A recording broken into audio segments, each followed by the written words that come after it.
Greetings again, my brothers and sisters from the Discalced Carmelites, of the Discalced Carmelite Secular Order, and those others interested in following what the Secular Order of the Discalced Carmelites is. We were talking about the constitutions. This is video number 33, and we'll be doing paragraph 4 of the constitutions. The first section of the constitutions, as I pointed out in the other videos, is our identity, our values, and our commitment. Who are we? What are our treasures? What is important to us? And how do we show how important our treasures are to us? Paragraph number 3 introduced our treasures. Jesus, of course. That will be discussed the whole way through. Following Jesus, loyalty to Jesus. Mary, right in Mount Carmel. Elijah the prophet. St. Teresa of Jesus, St. John of the Cross. All of those things, all of those people are our treasures. And those treasures are our values. So, for paragraphs 5, 6, 7, and 8 that complete this section, 5, 6, 7, 8, 9, that complete this section is, what they do is take each one of these treasures and specifically point out how these treasures move us to make commitment. Our identity, sons and daughters of St. Teresa, Jesus, St. John of the Cross, belonging to the Discalced Carmelite Order, members of the order, together with the fathers, the friars, the nuns. You are members of the order. We are all members of the order. We share the same values and the same call to holiness, but in different lifestyles. After we move from the understanding our identity, we then talk about our values. What is important to us? Who is important to us? Now again, we'll talk about Jesus through the whole thing, especially when we talk about prayer. But paragraph number 4 highlights the place, the importance, the value of the Blessed Virgin Mary in the life of a Discalced Carmelite. It's not the same as in every other way in which the Blessed Mother is important to the Roman Catholic Church. But as part of her importance to the Roman Catholic Church, there is a specific way in which she is important to Carmelites. Mary is important to Carmelites. Well, you might say the Carmelites are important to Mary also. We'll get into that. The paragraph number 4 reads, the Virgin Mary is present in a special way, most of all as a model for faithfulness to listening to the Lord and in service to Him and to others. Mary is the one who preserved in her heart the life and actions of her Son and meditated on them. St. Luke's Gospel, chapter 2, verse 51. Providing for us an example of contemplation. At Cana, she counseled to do what the Lord commanded. Do what the Lord commanded. Do what He says, she says. In St. John's Gospel, chapter 2, verse 5. Mary is an example of apostolic service. On another occasion, she waited persevering in prayer with the apostles, Acts 1:14, for the coming of the Holy Spirit, thus giving witness to intercessory prayer. She is Mother of the Order. Secular Carmel enjoys her special protection and cultivates a sincere Marian devotion. Mary. Why is Mary important to Discalced Carmelites? Because contemplation is a goal. St. Teresa says all of us who are called to wear this habit of Carmel are called to prayer and contemplation. Mary is the model of contemplation for us. It's the way we imitate Mary. It's our Marian prayer is found in contemplation. We understand her presence with us. She provides them. Mary commits herself to us.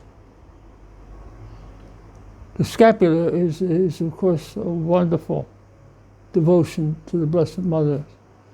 The Rosary and the Scapular, the two highest devotions to the Blessed Mother. But they're devotions that have a requirement. When I was a boy, now this is years and years and years, when I was a boy, it was many years ago. They talked about the Sabbatine privilege, that Mary would come and take souls out of purgatory if they wore a scapular. Of course, Pope Pius XII asked the order to stop spreading that devotion because there was no concrete documental evidence of this privilege that was evident or able to be found. But Pope St. John Paul II wrote a document on the 750th anniversary of the rule of St. Albert, I think. He wrote a document on the scapular. And it was almost a catechesis of the scapular. Mary pledges herself to us, which requires, on our part, a pledge to her. I remember one time a policeman telling me about he had made an arrest. And the arrest he made was of a young man who was selling drugs around the school. Rather serious problem. They took this young man to jail, and they had him he had to give all his personal belongings. One of the things he had on was a scapular. And he wouldn't give up his scapular. He wouldn't give up his scapular like he wouldn't give up his crime.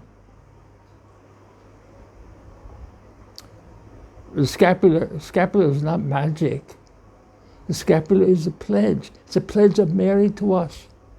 Mary gives us the scapular through the order. We receive the scapular, we give Mary the pledge of our lives, the way we live our lives, how we live our lives. The quote from Cana. Mary says to the disciples, do what he tells you. Do what he tells you.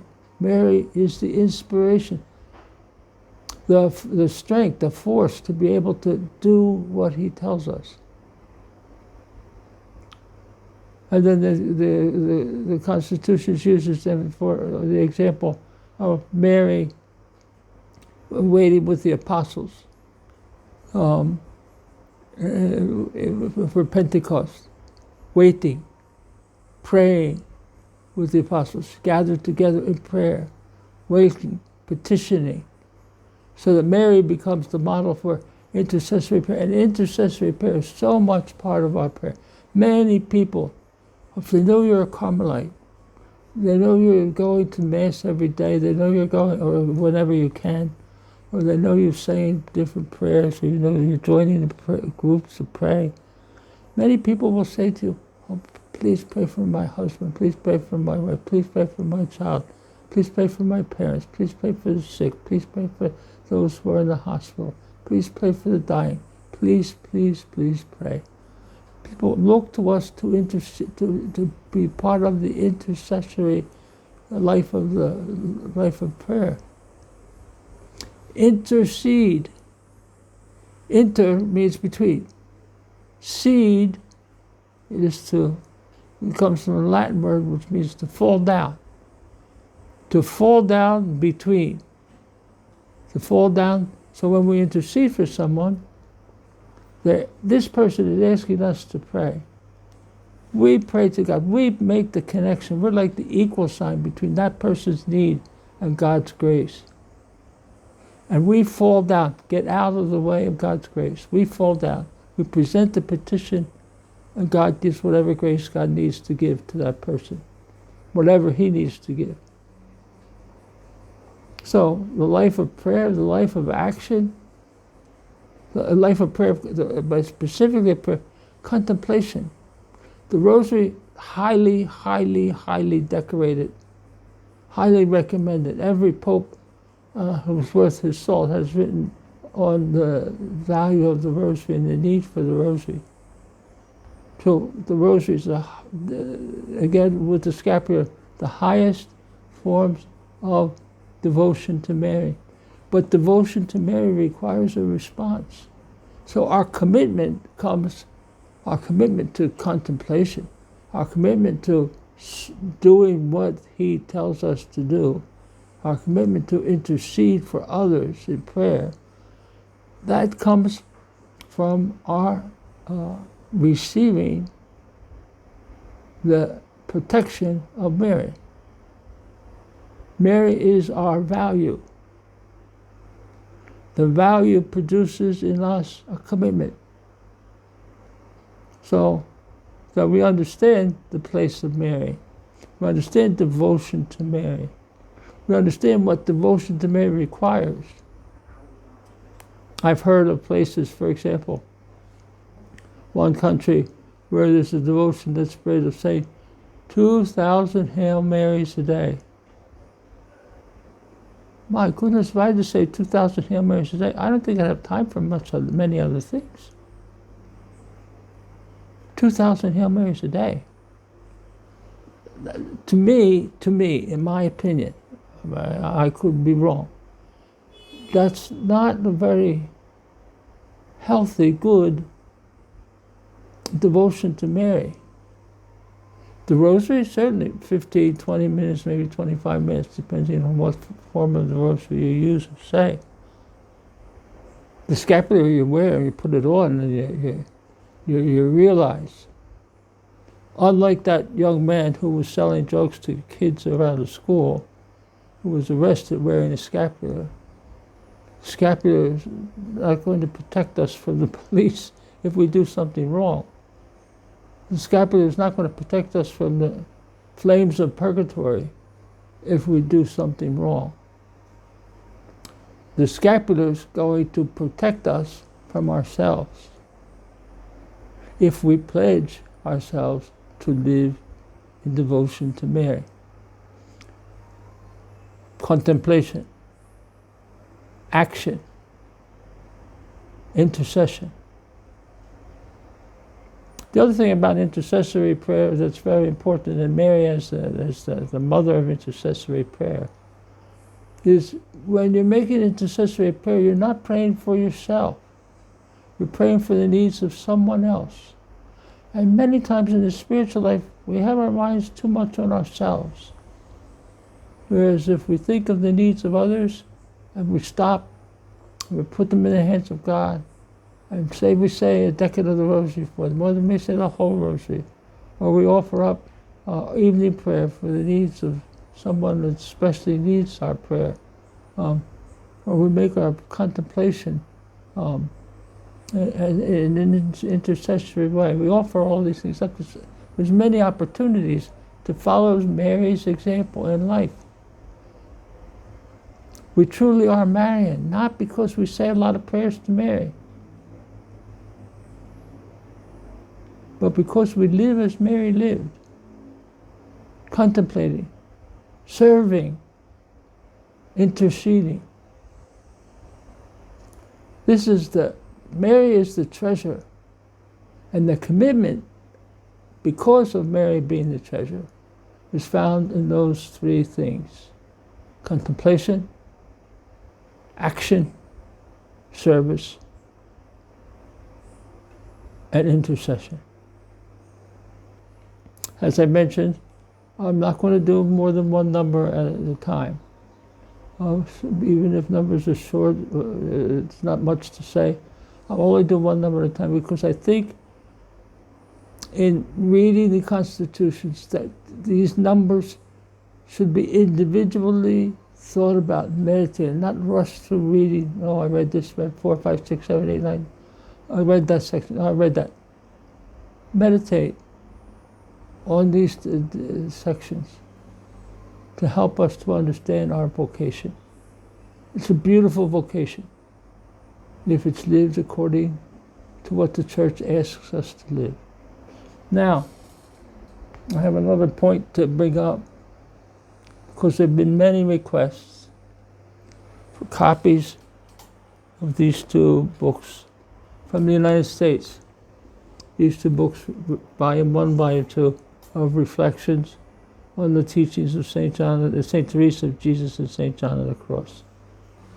In the they're printed in the Philippines. The story of these recollections are, I began, because as delegate to the secular order for Southeast Asia and Oceania, I began maybe 3 years ago to send out daily a little reflection each evening to the secular order in the Philippines and Malaysia and other English-speaking countries in Asia.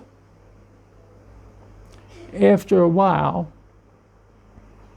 the suggestion came from the Philippines, and the offer came from the Philippines, from a group, one particular group of the OCDS, one community, that they would gather together these reflections, edit them, print them, and sell them as a way to raise money for the mission in Indonesia, for my mission, the mission where I'm stationed.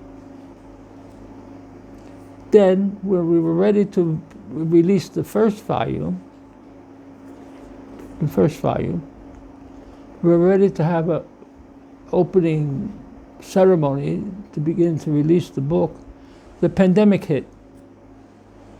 The pandemic closed everything down, and especially in Southeast Asia. Lockdowns for printing, lockdowns for the OCDS could not have meetings. So my reflections became even more useful, you might say, because there are many OCDS that could have no information or receive no information, could not meet, could not discuss until they learned how to use Zoom. But anyway, that led to the production of the second volume, which was later produced just a few months ago. But it couldn't be printed. Originally, the idea was to print them both as soon as possible, but the first volume was printed, and the second volume was delayed for the longest time because printers couldn't print, businesses couldn't operate because of the pandemic. So now, anyway, the books are produced. In the meantime, they're produced in the Philippines. They've sold 1,700 copies in the Philippines. 1,781 or something like that, copies. In the Philippines, in Malaysia, in Singapore, Hong Kong, and somehow Canada got some copies also of the first volume. But since that time, because of the price of oil going up, the price of sending books has become impossible. It was expensive before. I had the experience, I told you already maybe, of asking my brother to send me a book that I bought through Amazon. Amazon would not ship it to Indonesia. So I had it sent to my brother and asked him to ship it. And we had to pay 3 or 4 times the amount, the price of the book to send the book.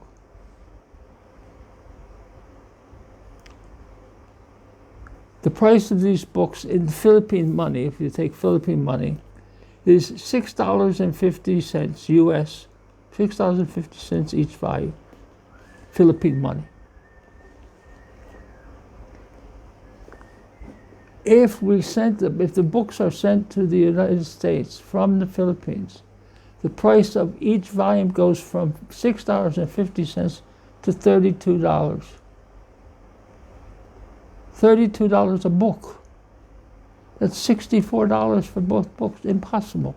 Impossible. Only people who are very rich could be able to afford $64 for 2 books like this. But they cost only $6.50 to print. Now, the OCDS in the Philippines did not go through a publishing house. They printed the books privately. Why did they print the books privately? Because then by the sale of the books, they could recover the amount it cost them to print the books, and the rest went to the mission, entirely went to the mission. Nothing went to a printing house. The rest went to the mission of Indonesia, for which I am a member, of which I am a member. So it's impossible to send them to the United States. It's too costly, and it would make the books would not be that available to people. There is a solution, but it depends upon people reflection. If in the United States you want these books, we have to find a way to print them in the United States, but under the same condition. Print it privately. Distribute it privately, not through a publishing house. The reason why not through a publishing house is because when you go to a publishing house, a large chunk of the money goes to the publishing house and not to the mission. I'm sincerely speaking to you. I am interested in looking to raise money for our mission in Indonesia.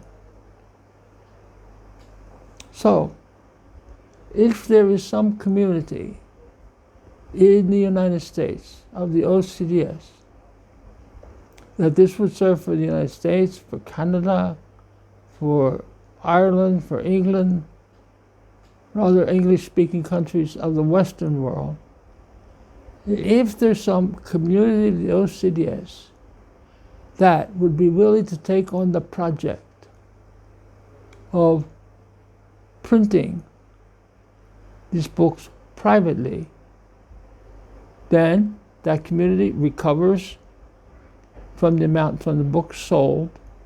Now they're quite, I say honestly, there's quite an interest in buying these books from different communities, from different parts of the United States. If there's a community interested, then what I would do is we would have to sign an agreement. Number one, the agreement would involve the text, my text. I would send the 2 volumes of text by word or by a publishing document. You would take that document, you would have to sign the agreement not to reprint it, not to give it to anybody else, but to to those who are working to print it. And then you would print the books and distribute, make them available. One person would, or some people could be in charge of the finances of making them available to the OCDS in the English-speaking Western world, and then they'd be available. You would sell them, and anything, you would have to agree, anything beyond the cost of printing the books and distributing, shipping, covering the shipping. Everything else would become to the mission of Indonesia. It's a project, but if it seems that's the only rational, reasonable way to make these books available. As I said, 1,700 copies so far in Southeast Asia. But unfortunately, not being able to send them without making the books. I mean, it's silly to take what could be a $6.50 book in the Philippines. Now, in the United States, it might be $10 or $12 to print a book. But still, $10 or $12, maybe charge $15 for the book or something. That's reasonable. Many, many, many more people can handle that than paying $30 for a book. So, It's an idea, it's a request, it's a challenge to try to see what's available, how to make these available. They've seemed to have some success, and hopefully they will be successful in the United States. God bless you, and I pray to the Holy Spirit that someone will think about this and look upon the possibilities of how it might be handled. Some people have experience in business. Some people have contacts with printers. God is in charge. Trust God. Thank you very much for your attention. God bless you.